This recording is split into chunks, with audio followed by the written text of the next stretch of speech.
Welcome to the Baseface Network.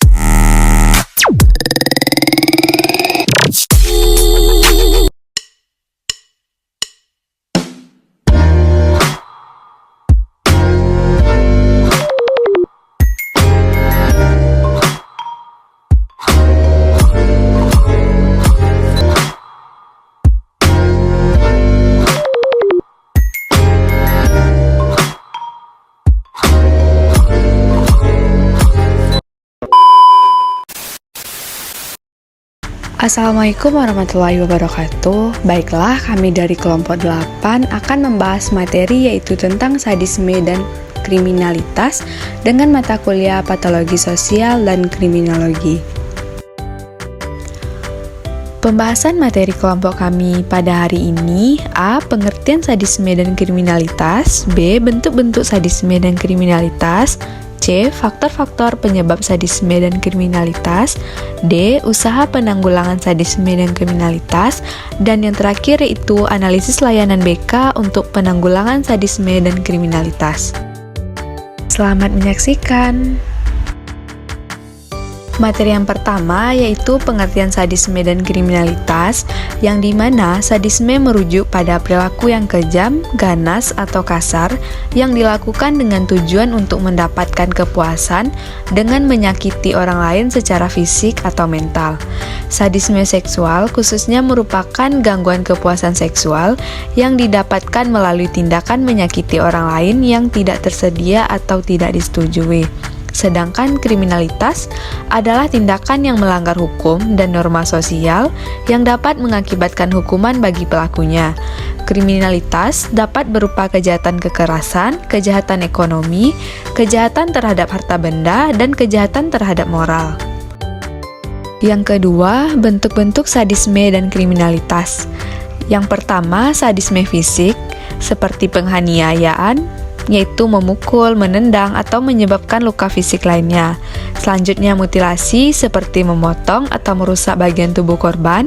Selanjutnya pembunuhan, seperti menyebabkan kematian pada korban.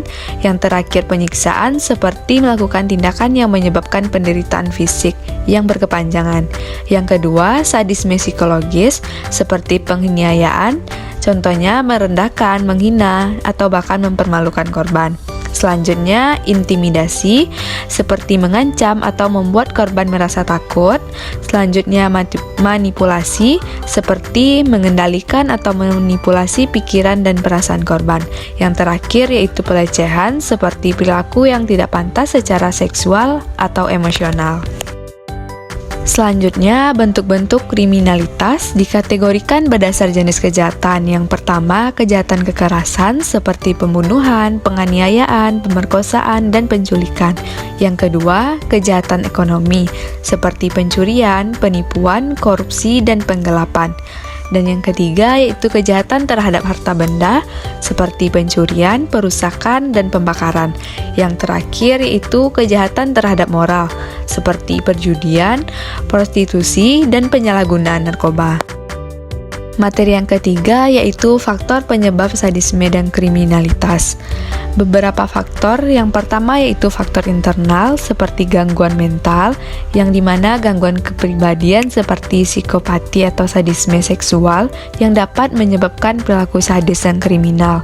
Yang kedua yaitu trauma masa kecil, yang dimana seperti pengalaman traumatis seperti kekerasan fisik, seksual, atau emosional dapat meningkatkan risiko perilaku sadisme dan kriminal. Selanjutnya, faktor genetik. Beberapa penelitian menunjukkan bahwa faktor genetik dapat memainkan peran dalam perilaku kriminal. Yang ketiga yaitu tentang faktor penyebab sadisme dan kriminalitas. Faktor eksternal, yang pertama itu lingkungan keluarga. Pola asuh yang buruk, kekerasan dalam rumah tangga, dan kurangnya kasih sayang dapat meningkatkan risiko perilaku dan sadisme kriminal.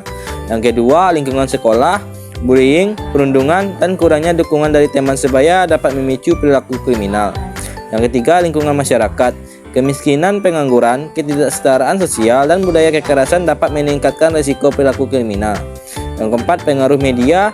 Paparan konten kekerasan dan pornografi di media dapat mempengaruhi perilaku dan meningkatkan risiko perilaku sadis dan kriminal. keempat yaitu usaha penanggulangan sadisme dan kriminalitas. Usaha penanggulangan sadisme dan kriminalitas. Yang pertama yaitu melakukan pencegahan. Contohnya ialah pendidikan. Pendidikan karakter, moral dan hukum sejak dini dapat membantu memecah perilaku sadis dan kriminal. Yang kedua, peningkatan kesejahteraan. Meningkatkan kesejahteraan masyarakat melalui program ekonomi, pendidikan, dan kesehatan dapat mengurangi faktor risiko kriminalitas. Yang ketiga, penguatan norma sosial. Memperkuat norma sosial dan nilai-nilai moral dapat membantu mencegah perilaku menyimpang.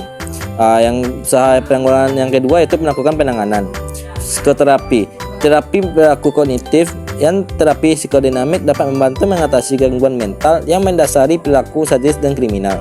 Yang kedua, rehabilitas. Program rehabilitas dapat membantu pelaku tindak kriminal untuk memperbaiki perilaku dan kembali ke masyarakat. Yang ketiga, penegakan hukum. Penegakan hukum yang adil dan tegas dapat memberikan efek yang jera bagi pelaku kriminalitas. Yang kelima yaitu tentang analisis layanan BK. Layanan BK memiliki peran penting dalam penanggulangan sadisme dan kriminalitas, khususnya dalam pencegahan dan penanganan dini. Berikut adalah beberapa analisis layanan BK yang dapat digunakan. Yang pertama yaitu konseling individual.